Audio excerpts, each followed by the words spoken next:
We at Community Concepts are really trying to be good partners with our funders, our federal and state funders, but also pushing back a little bit to try to do things differently in a way that we think will have a greater impact on the people we serve and in the communities that we're trying to make a difference in.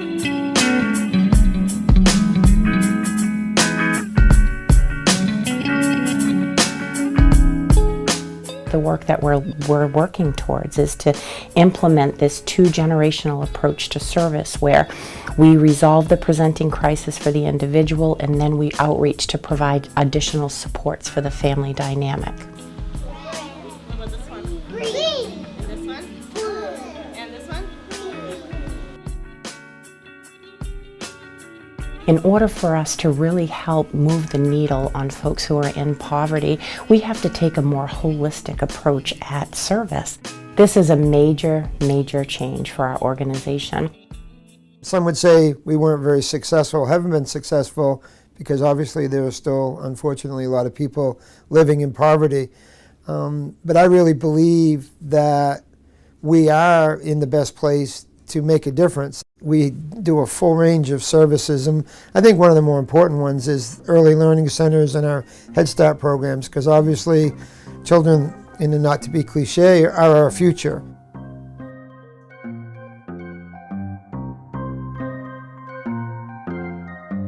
I tell you what, even for my son who has autism, amazing program. It taught him a lot. When he came back, he was all excited about learning all the different colors, about being able to write his letters.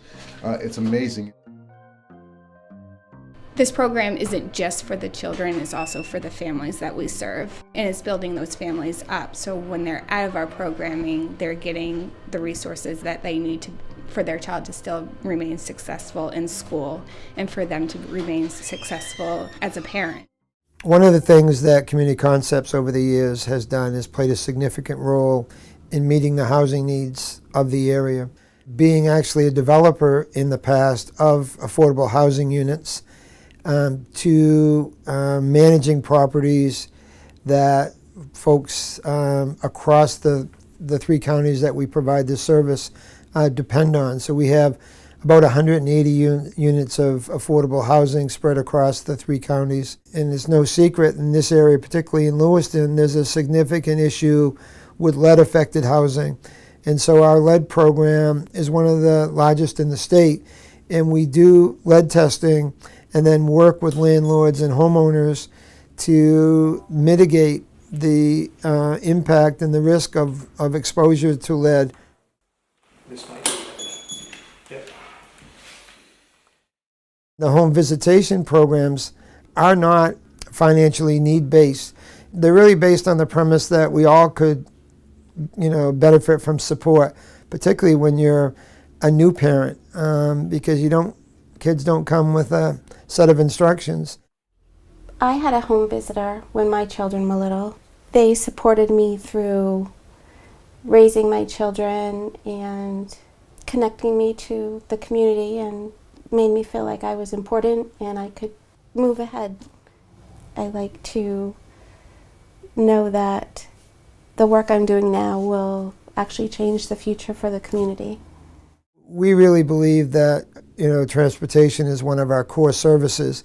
We recently conducted a community needs assessment, and transportation rated at the top of the list, whether you're low income or not, as a need. My family all works, and they had to take days off out of work just to take me to these appointments, and it was so wonderful to get in the car and not hear the complaints about missing their work. One of the programs that we do at Community Concepts that it has a special place for me for lots of reasons is our self-help program. And self-help is a program where we identify families that are in a position to be able to assume a mortgage. So it's not just low income, it's moderate income that may have trouble accessing traditional lending, may have trouble with a down payment, those kinds of things. And then we identify a cohort group of 6 families usually. And those 6 families over a year to 18 months build together 6 houses. And so they're not all together geographically, and none of them can move in until all of them are done. And I think it's very well suited to the needs that the people of this area have, particularly when you get outside the urban centers. I put up my own blocking behind the walls on like my own time by myself, kind of, so I can put up a TV or a coat rack and know where all the wood is behind the walls. I did learn so much, and I'm just really happy. Like, otherwise I couldn't have a house and buy a house on my own. So it's like the best thing that's ever happened for me and my kids. Another component in terms of helping people get out of the conditions of poverty is employment. And so we have a subsidiary, Community Concepts Finance Corps, that works with the business community primarily, but we also do mortgage lending. But we do business lending and technical assistance to startups and businesses that are going through developmental stages that all businesses do, to help them grow and prosper, with the idea that if we can help retain jobs or help support the creation of new jobs, we provide new opportunities for families and we improve the financial health of the communities we live in. You know, if a young family comes to us, they may be involved in 4 or 5 different programs that we offer. And all of those have their own application process. All of them have their own rules of engagement and accountability.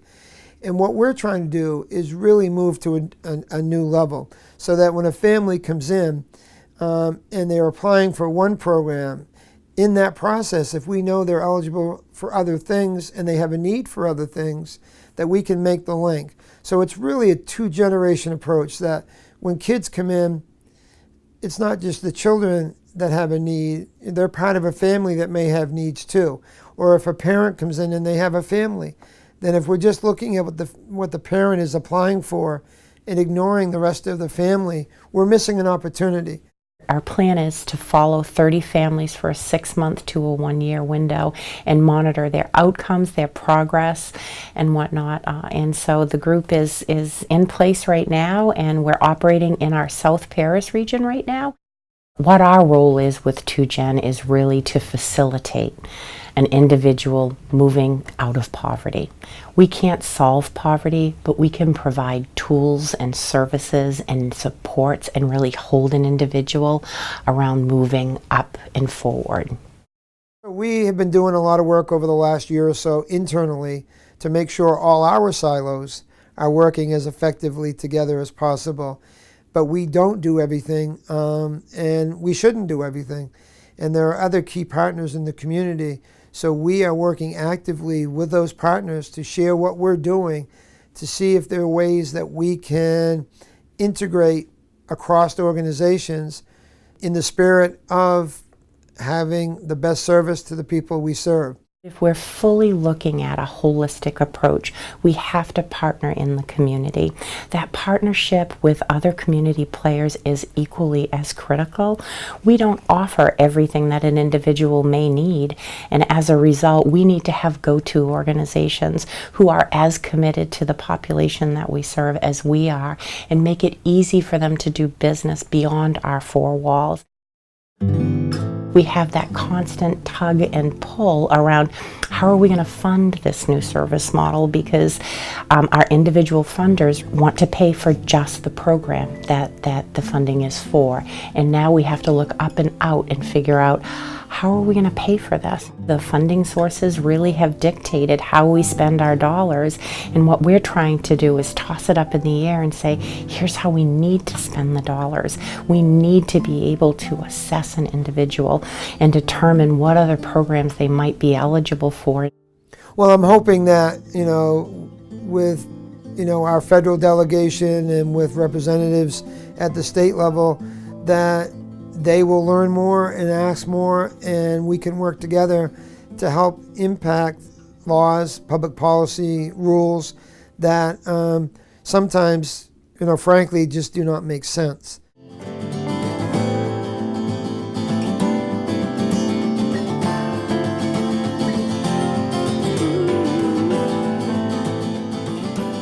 My goal is that through our work and through the things that we're doing, that people that have the ability and the inclination to invest will see us as a good investment.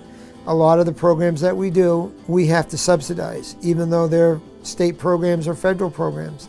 We don't get enough money from those sources to cover all the real costs.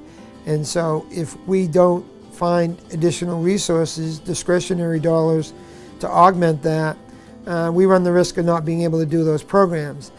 We need more support to really not grow to be this mega organization, but to really have the mega impact that this community needs.